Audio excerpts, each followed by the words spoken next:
Usap-usapan ngayon ang iringan ng aktres na si Ina de Belen at ng vlogger na si Rosmar Tan.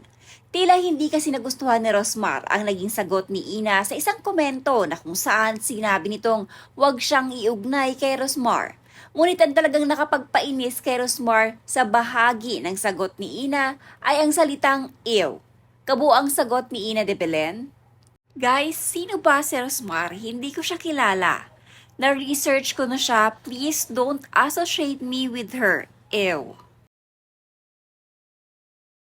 Para kay Rosmar, wala naman daw siyang ginawa kay Ina de Belen para sabihin ang salitang ew. At kung hindi daw siya kilala ni Ina, mas lalong hindi din daw siya kilala ni Rosmar.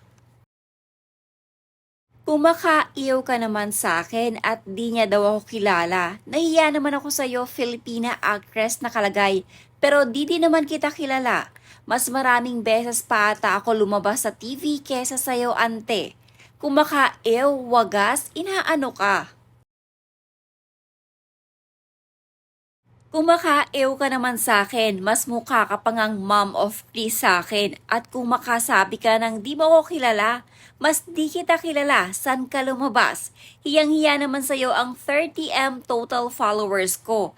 Kala ko di mo ako kilala, pero sasabihan mo ako ng ew at nakakabwisit? Okay lang sana, di mo ako kilala, pero anong ginawa ko sa'yo para sabihan mo ako ng ew? Starlet na di pa nga sikat, attitude na agad. Pwe.